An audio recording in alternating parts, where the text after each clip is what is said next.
여러분, 정말 우리가 살면서 갖게 되어지는 여러 가지 복들이 있겠지만 가장 중요한 복 중에 하나는 만남의 복이에요. 내가 어떤 사람을 만났느냐에 따라서 때로는 운명이 바뀌기도 하고요. 또 어떤 사람을 만났느냐에 따라서 인생이 뒤집어지기도 합니다. 공부를 좋아하지 않고 방황하던 아이가 정말 모범생 친구를 알게 되어 가깝게 지내면은 긍정적인 영향을 받게 되어서 변화되어지는 사례들이 굉장히 많이 있습니다. 반대로 착실하고 굉장히 착했던 학생이었는데 친구들이 굉장히 노는 것을 좋아하고 또 때로는 사고도 치는 친구들을 어떻게 사귀어 알게 돼서 그 영향을 받아 굉장히 좋지 않은 방향으로 변질되어지는 경우도 있습니다. 결혼도 그렇죠. 내가 어떤 배우자를 만나느냐에 따라서 행복한 결혼 생활이 되기도 하고요. 혹은 불행한 결혼 생활이 되기도 합니다. 부모와의 만남도 굉장히 중요한 것 같습니다. 나를 사랑해주고 또 나를 격려해주는 부모님을 만난 아이들은 참 복받았다라고 이야기를 해요. 왜냐하면 그 자라나는 과정 가운데 사랑을 먹고 자랐기 때문에 또 건강한 자존감과 또 생각을 가지고 이 사회를 살아갈 수 있으니 그 가정에서 시작된 축복이 결과적으로 그들의 인생 전반에 퍼져나가게 되는 것을 우리가 알 수 있게 됩니다. 하지만 우리에게 있는 여러 가지 중요한 만남들이 있겠지만 오늘 저는 여러분들과 함께 우리에게 하나님께서 허락하여 주신 최고의 만남, 최고의 축복을 오늘 이 시간 함께 나누었으면 좋겠습니다. 오늘 이 말씀에 나와 있는 한 일화, 한 사건을 여러분들과 함께 나누고 싶어요. 오늘 이 성경을 보면은요, 오늘 우리가 한 구절만 읽었지만 이 요한복음 4장이라는 전체에 나와 있는 이야기는 다름 아닌 사마리아 여인의 이야기입니다. 자, 한번 따라해 볼까요? 사마리아 여인.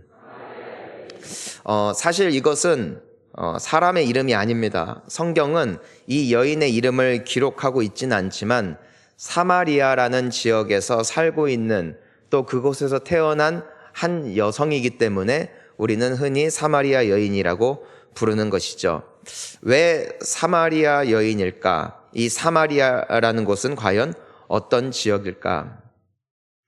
여러분, 이 사마리아라는 지역은 굉장히 가슴 아픈 역사를 가지고 있는 지역이었어요. 옛날에 이 이스라엘이라는 나라에 아시리아라는 제국이 점점점 커지면서 이 이스라엘이라는 나라를 침공한 적이 있었습니다. 결과적으로 이 이스라엘은 패배하게 되었고 그때 일어났던 여러 가지 아픈 일들이 있었는데요. 특히나 많은 여성들이 본인들이 뜻하는 바와 전혀 다르게 그 아시리아 군대 사람들, 그들의 그 나쁜 행위로 인해서 많은 이들이 그들의 아이를 낳게 되었습니다. 이스라엘 사람과 아시리아 사람은 외모가 달랐어요. 피부색도 달랐고요. 때문에 원치 않는 임신을 통하여 아이들이 태어나게 됐을 때 그 아이들은 다 혼혈아들이었습니다. 누가 보아도 피가 섞인 존재였다는 것이에요. 이것은 이미 수천 년 전의 이야기이기 때문에 당시 사람들은 굉장히 한 혈통이라는 것을 중요하게 생각을 했습니다. 같은 피부색, 같은 언어, 한 혈통 말입니다. 그래서 그것을 굉장히 중요한 가치로 여겼던 사람들인데 혼혈 아들이 태어나니까 기존에 있었던 피가 섞이지 않은 이스라엘 사람들이 이 피가 섞인 사람들을 배척하고 쫓아내기 시작하게 됐어요. 그래서 그 쫓겨난 사람들이 한 지역에 모여서 옹기종기 모여 그 피가 섞인 사람들끼리 그 자기의 커뮤니티와 국가로부터 버림받은 사람들이 함께 모여 살게 되었는데 그 지역이 바로 사마리아 지역이라는 것입니다. 오죽하면 이 이스라엘 사람들은 사마리아 사람들을 극도로 싫어해서 그들이 살고 있는 동네를 지나가지도 않았어요. 혹여라도 그들이 살고 있는 땅을 발로 밟으면은 괜히 부정 탈까봐 일부러 피해 다니곤 했습니다. 그러다 보니까 이 사마리아 지역에서 사마리아인 부모를 통해서 또한 태어난 아이들, 다른 유대인들과 다른 이스라엘 사람들과 피부색이 다른 이 사람들은 어려서부터 굉장한 눌림과 또 눈치를 보면서 살아내야만 했던 그 가슴 아픈 역사를 가진 지역이 사마리아. 오늘 바로 그 사마리아 지역에서 존재했던 한 여인의 이야기를 말해주고 있는 것이에요. 이 여인은 이처럼 아픈 환경과 또 가슴 아픈 여건 가운데서도 어떻게든 살아내고 싶은 의지가 있었던 것 같습니다. 끊임없이 마음이 눌리고 비교를 당하고 또 끊임없이 배척을 당하는 현실 가운데서도 그녀는 인간의 모든 본능을 가지고 있었죠. 그것은 바로 내가 행복하고 싶다. 내가 조금 더 잘 살고 싶다. 내가 만족하고 싶다. 이것이 그녀의 마음을 가득히 채우고 있었습니다. 그래서 그녀의 허한 마음, 여러 상황으로 말미암아 메말라버린 그 마음을 채우고자 이 여인이 찾았던 방법이 있는데요. 그것이 바로 사랑이었어요. 사랑. 언젠가 나를 정말 아껴줄 사람이 있을 거야. 그 사람을 만나 연애를 하고 가정을 이루고 함께 한다면, 정말 그런 운명 같은 존재가 존재한다면, 그리고 그런 사람을 내가 만날 수만 있다면 나는 행복할 거야. 이것이 이 사마리아 여인이 가지고 있었던 믿음이었어요. 그녀가 아직 어렸을 때 동네에 함께 자라났던 한 남자를 만나게 되었습니다. 정말 좋은 사람이었습니다. 그녀에게 아낌없이 선물을 주었고 정말 그녀와 함께하는 시간을 소중히 여겨주는 사람이었습니다. 그녀는 난생 처음 행복을 누렸어요. 그동안 사람들은 눈치를 주었고 나를 못되게 대했는데 나를 처음으로 따뜻하게 대해준 사람, 처음으로 나를 안아준 사람, 이 사람과만 함께할 수 있다면 나는 행복할 수 있지 않을까? 그래서 그 만남이 점점점 발전을 하여서 결국에는 결혼에 이르기까지 했습니다. 많은 사람들의 축복과 축하 가운데 그녀는 영원한 행복을 꿈꿨는지도 모르겠습니다. 하지만 너무나 안타깝게도 그 행복은 오래 가지 않았던 것 같아요. 처음 함께 만남을 가졌을 때에는 너무나 따뜻하고 나의 모든 부족한 부분을 채워줄 그 사람이라고 생각했지만 시간이 지나면 지날수록 그 사람이 나의 모든 것을 채워줄 수 있는 완전한 사람이 아니라는 것을 깨닫게 된 것이죠. 어느 날인가 크게 다투었던 것 같습니다. 혹은 큰 오해가 있었던 것 같습니다. 혹은 그 남자가 다른 사람에게 눈길을 돌렸는지도 모르겠습니다. 우리는 그 이유를 다 알 수는 없지만 그녀의 행복한 결혼 생활은 그만 짧게 끝이 나게 되고 그녀는 이혼을 하게 됩니다. 큰 상심과 아픔이 있었어요. 하지만 그녀에게는 여전한 믿음이 있었습니다. 더 좋은 사람을 만날 수 있다면, 내가 이미 한 번 결혼에 실패했으니까 이 사람보다 좀 더 괜찮은 사람, 그 사람이 채워주지 않은 그 영역을 가지고 있는 사람을 내가 혹시라도 만날 수 있게 된다면 그럼 난 정말 행복할 거야. 어느 날 또 운명 같은 남자를 만나게 되었습니다. 그 남자는 전에 남편과는 달랐어요. 무언가 좀 더 세심했고 그 남자에게서 발견되었던 아쉬웠던 부분이 이 남자에게서는 발견되지 않았어요. 어쩌면 이 사람일까?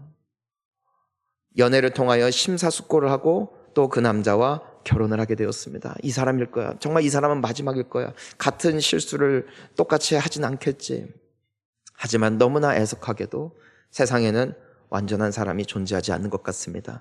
비록 그 전에 남편과 비교했을 때 좋은 점이 이 새로운 남편에게 있었지만 또한 전에 남편이 갖고 있었던 좋은 점이 이 사람에게 없는 아이러니한 상황.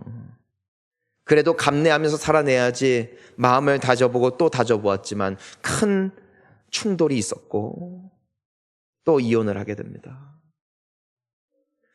우리가 성경을 보면은 이 여인은 무려 이 과정을 5번 반복해요. 결혼하고 이혼하고. 하지만 진짜 사랑이 있을 거야 또 결혼해보고. 하지만 아님을 깨닫고 이혼하고.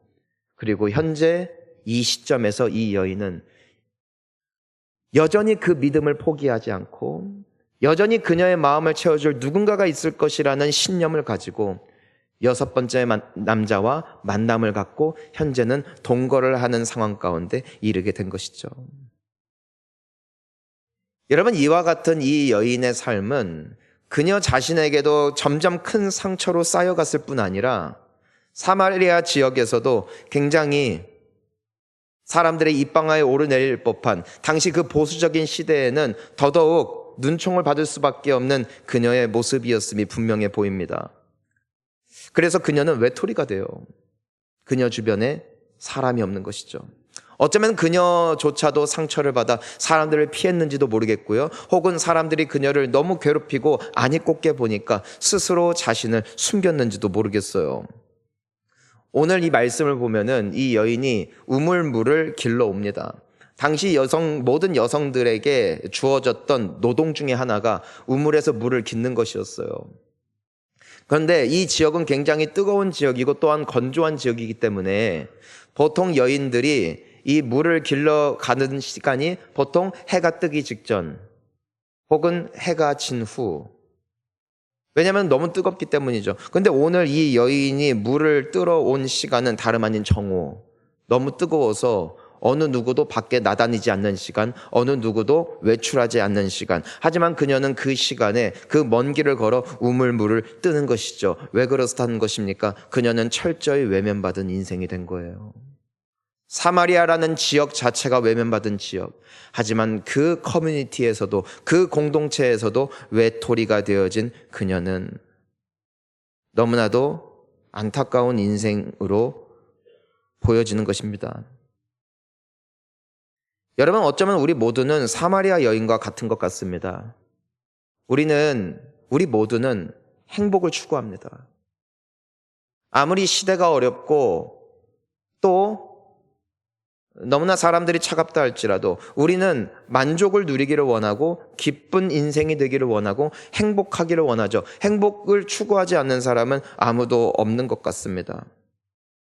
어쩌면 이 여인과 같이 우리는 무언가로 그 행복을 채우려는 사람들인 것 같아요. 무언가로 채워 넣으면, 내가 그것을 소유하게 된다면, 내가 그것을 내 손에 잡게 된다면 나는 행복할 거야 라는 끊임없는 방황이 어찌 보면 여기 앉아있는 우리 모두에게 있는지도 모르겠습니다.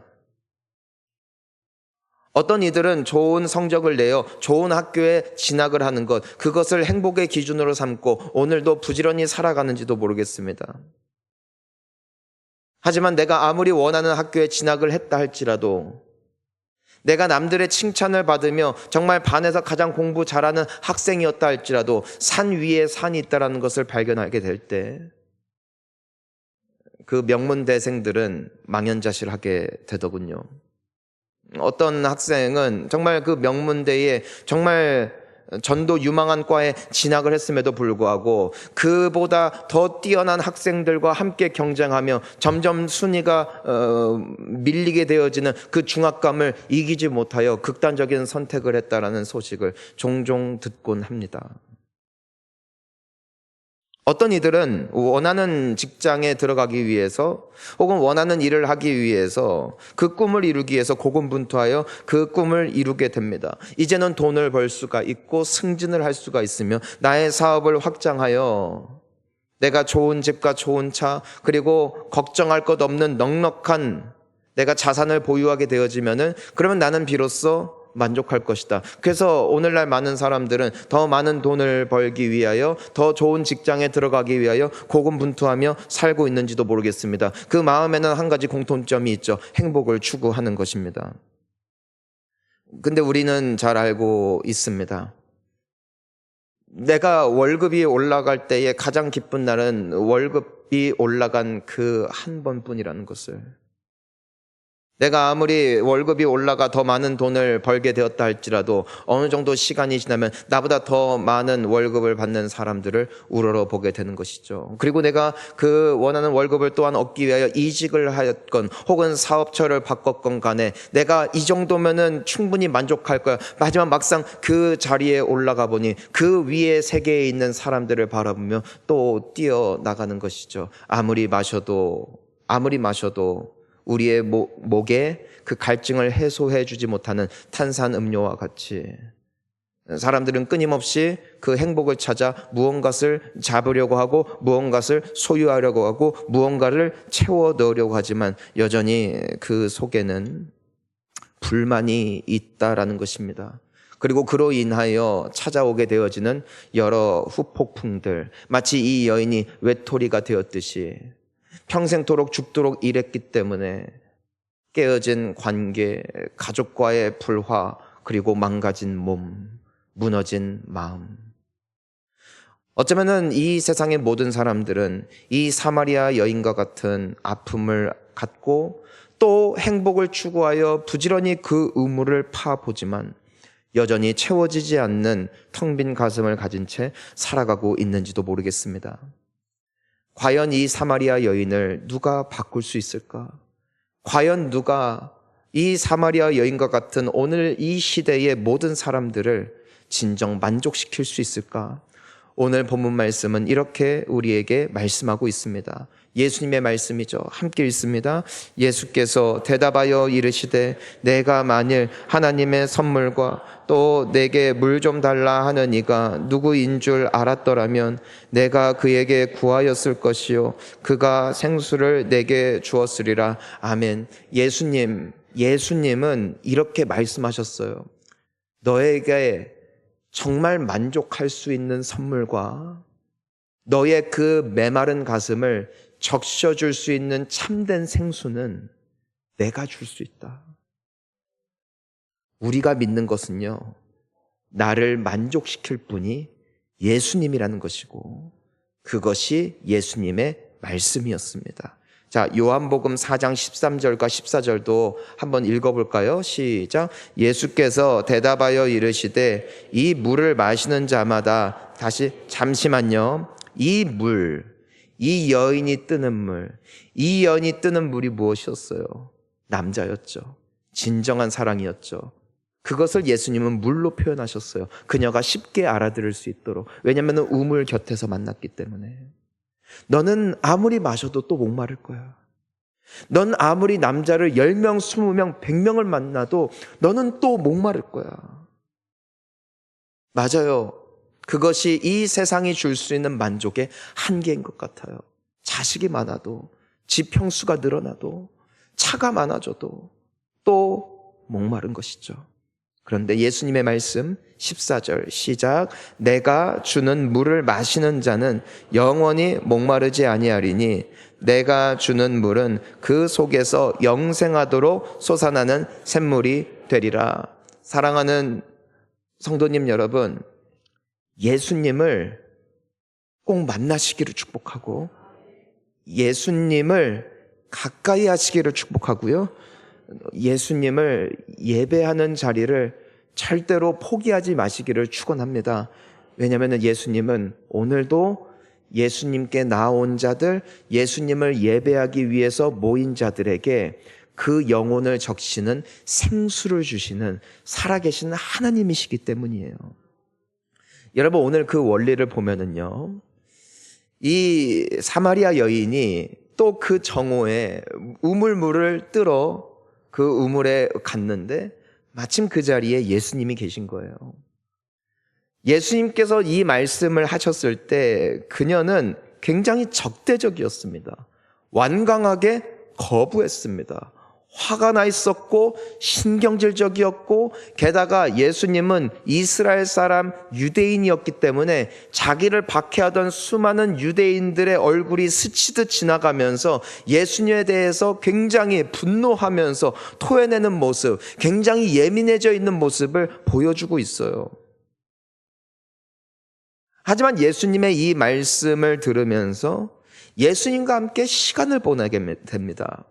예수님께 궁금한 것에 대해서 질문하고 예수님께 손가락질을 하면서 따졌을 때 예수님은 여느 유대인들, 여느 사람들과 달랐어요. 그냥 아나무인으로 그 상황을 외면하는 것이 아니라 그녀에게 정말 필요한 답변을 주시고, 정말 그녀에게 필요한 말씀을 주시고, 정말 그녀에게 궁금했던 질문에 대해서 대답을 주시면서 이 여인도 굉장히 예수님에 대해서 점점점 조금씩 마음이 열렸던 것 같아요. 점점 자기의 삶에 대해서, 자기의 과거에 대해서, 혹은 그녀가 숨기고 있었지만 예수님께서 정확하게 간파하시는 그녀의 그 중심 가운데 어떤 목마름이 있는지를 정확하게 캐치하시는 모습을 보면서 그녀는 서서히 예수님께 관심을 갖기 시작했던 것 같습니다.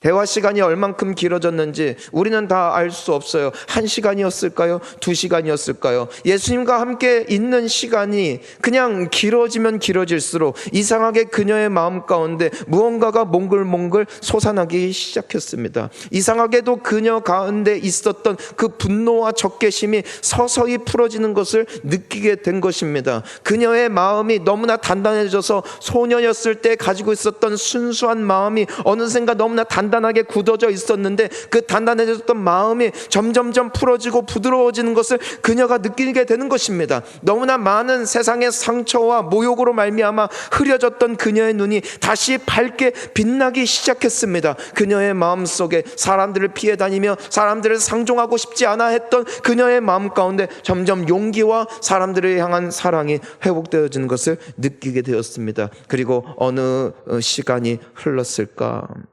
요한복음 4장 28절에 놀라운 변화가 나타났어요. 우리 한번 읽어볼까요? 여자가 물동이를 버려두고 동네로 들어가서 사람들에게 이르되, 여러분, 이 여인은 사람들을 보지 않아요. 보기 싫어서 정오 시간을 틈타 몰래 우물물을 뜨고 있는 여인이라고요. 근데 이 여인에게 어떤 변화가 나타나요? 그녀가 자진해서 사람들에게 찾아가요. 그리고 29절 한번 읽어볼까요? 내가 행한 모든 일을 내게 말한 사람을 보라. 그는 그리스도가 아니냐 하니, 이 여인이 예수님을 만나고 그 속에 있던 울분과 피해의식이 녹아져 버렸어요. 그녀에게 있던 아픔과 상처가 어떤 남자의, 이 6번째 동거하는 남자조차도 채워주지 않았던 그녀의 마음이 예수님을 만나는 그 시간을 통해서 온전히 채워지니까 이 여인이 다시 예전에 그 밝았고 아름다웠던 모습으로 회복되어서 사람들을 먼저 찾아가. 맞아요, 이 여인은 원래 밝았던 사람이에요. 사람 좋아하고 시간 보내기를 좋아하고, 하지만 그 오랜 시간이 그녀를 무너뜨려 놓은 것이죠. 그 무너진 인생을 다시 회복시키시는 능력이 예수님께 있다고요. 사랑하는 오늘 예배 드리시는 모든 성도님 여러분, 예수님을 만나면 살아나고요, 반드시 회복됩니다. 우리가 왜 교회를 다닐까요? 우리가 왜 교회에 와서 예배를 드릴까요? 예수님께서는 우리의 죄를 위해서 대신 죽으시기 위해서 이 땅에 오신 하나님의 아들이십니다. 그분은 우리의 죄 때문에 우리가 죽어야 할 죄와 형벌을 십자가에 달려 죽으심으로 대신 갚아주셨습니다. 그리고 부활하셨어요. 그리고 승천하사 오늘날에도 살아계신 하나님의 아들이십니다. 근데 그 예수님이 이 땅 가운데 계시는 동안에 제자들에게 이런 약속을 하셨어요.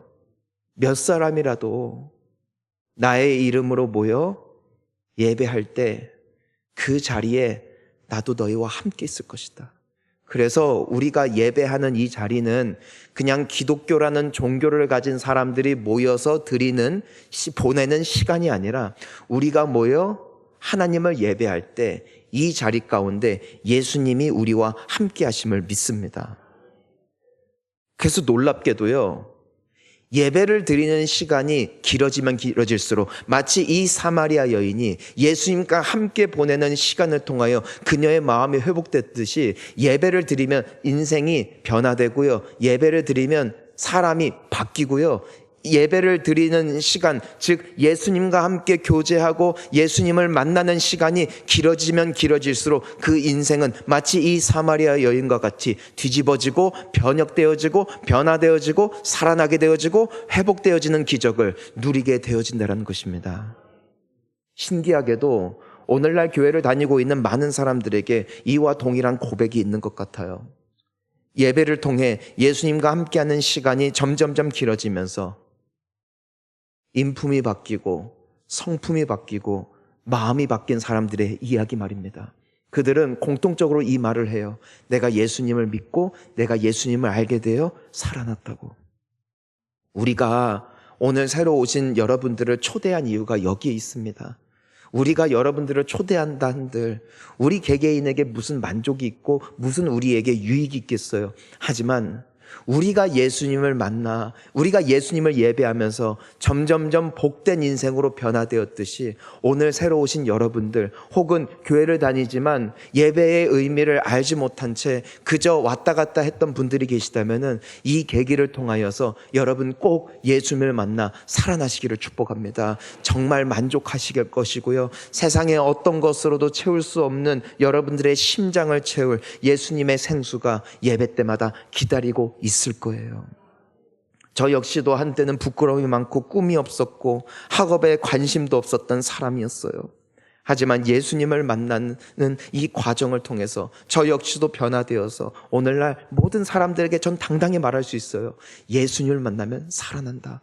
예수님을 만나면 변화된다. 예수님을 만나면 반드시 복을 받는다. 사랑하는 우리 모든 성도님 여러분, 예배가 회복되기를 축복하고 또 우리 오늘 처음 오신 분들 비록 교회라는 공간과 이 예배라는 문화가 여러분들에게 생소하겠지만 꼭 여러분들도 오늘 이 자리 가운데 계신 예수님을 더 알아감으로 여러분들의 삶이 정말 행복하고 만족이 있고 기쁨이 있고 무너졌던 인생이 회복되어지는 귀한 축복의 여러분들과 함께 하시기를 예수님의 이름으로 축원합니다. 우리 함께 기도하시겠습니다.